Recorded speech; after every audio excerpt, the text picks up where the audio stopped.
tell teacher, "Hoy, teacher!" Tapos siya, sabi sa akin, "Oh, ano yun, NJ?" Uso. Tapos sabi ko, "Hoy, yung bawid kids are bothering me while I'm dancing." Tapos sabi yung bawid kids, "Hoy, what did you have done?" Sabi yung bawid kids, "We just need to be first. And they're very naughty kids.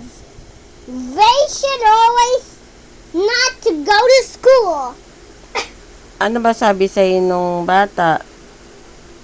And he just pushed me in the back, and I became in the girls in the side. And when I tell the teacher, when I'm stopped dancing, I tell kay teacher, the bullying kids, sabi teacher, ano, uso, yun.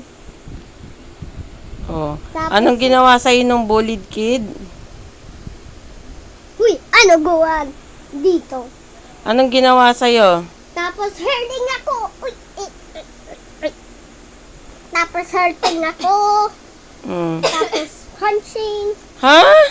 And tapos ugtog yung bag siya. Ugtog yung bag siya sa unas sa akin. Ganon ako sa table. Sa table? Sige, re-report ko yan bukas kay teacher. Sabi kay teacher, arrest on his grandma because he's so makunik. And the bully kid too.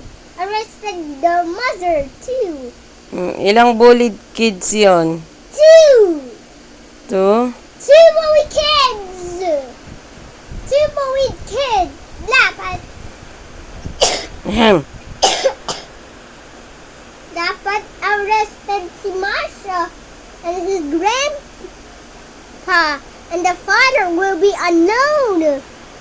And arrest na si grandpa, si Marsha, tapos tayo makunet bata, ma-arrest na si Ma.